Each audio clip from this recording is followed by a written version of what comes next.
Саламатсыздарбы урматтуу теле көрүүчүлөр. Мен Мырзабек Рыспаев, Кайнар ресторанынын шеф-повару болом. Бүгүн биз сиздер менен фаршталган жер жемиштер жана брокколиден закуска жасайбыз. Бизге болгар калемпири, кабачки, уй этинен фарш, пияз, брокколи жана дан азыгы күрүч керек келет. Анда эмесе баштадык. Болгар калемпирин экиге бөлүп, данектеринен тазалап алабыз. Кабачкини алып, экиге бөлүп алабыз. Экиге бөлгөндөн кийин ички өңдөйүн тазалайбыз.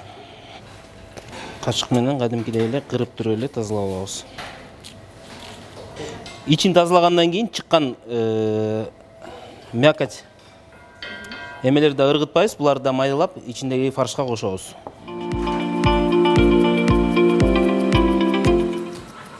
Аябай жакшы даам берет. Биздин фаршка структурасын нежный кылып берет.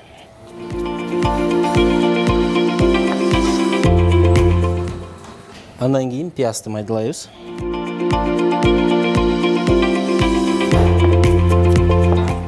Чеснок да кошуп койсок болот.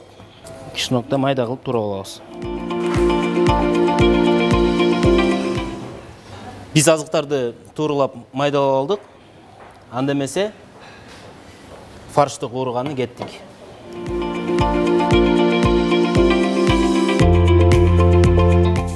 Алгач фаршты салып кууруп алабыз.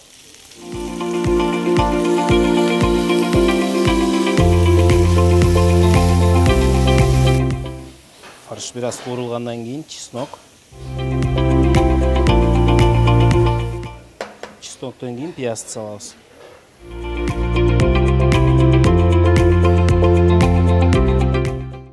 Кара мурч. Бир аз куурулгандан кийин жана кабачкин майдаланган кошобуз. Жакшылап аралаштырып.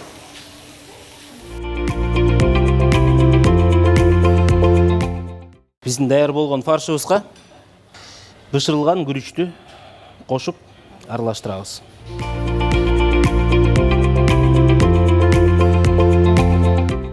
Тазаланган болгар калемпиринин ичин толтурабыз.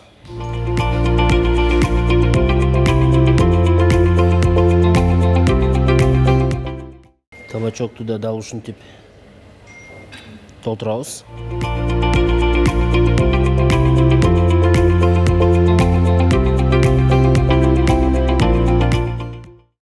Фарш менен толтурган соң үстүнө бир аз сыр себебиз. Сырды теркадан өткөрүп, майдалап.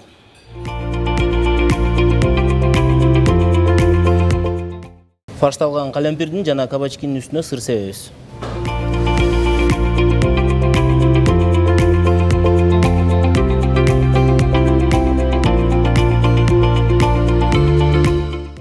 Андан кийин духовканын листтерине салып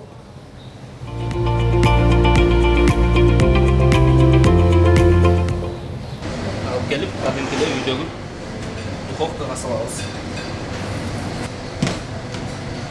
180 градус 8 мүнөт. Фаршталган жашылчаларыбыз даярдалгыча биз кошумча брокколини даярдай берели.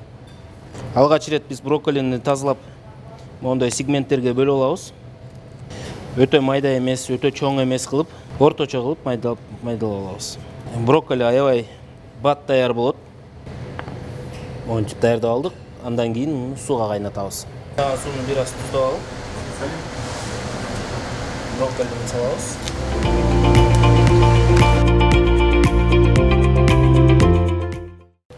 30 секунд кайнатабыз. 30 секунд. Максимум 40 секунд болду. Цветной капуста 1 минута. 30 секунд өттү, брокколи кайнап чыкты. Муздак сууга чыгарабыз. Себеби дегенде сууда кайнаганда брокколи бат бышат деп айтпадымбы? Ошол бышкан процессти токтотуш керек.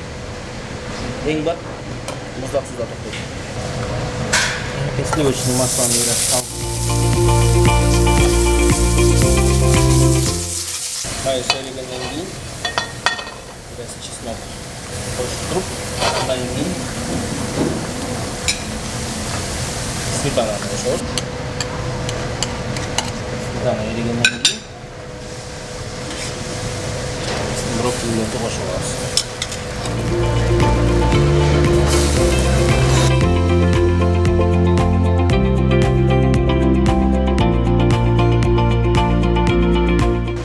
Брокколини қайнатып алдық.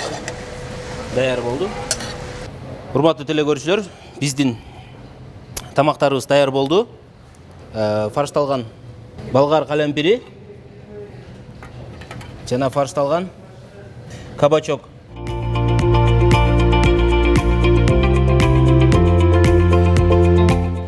Бизге бул жерде болгар калемпири, кабачок, пияз, уетинен фарш, күрүч жана сыр керектелди.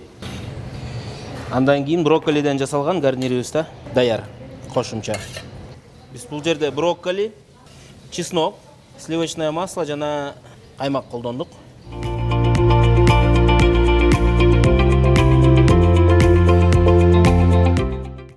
Бираз көпчөт.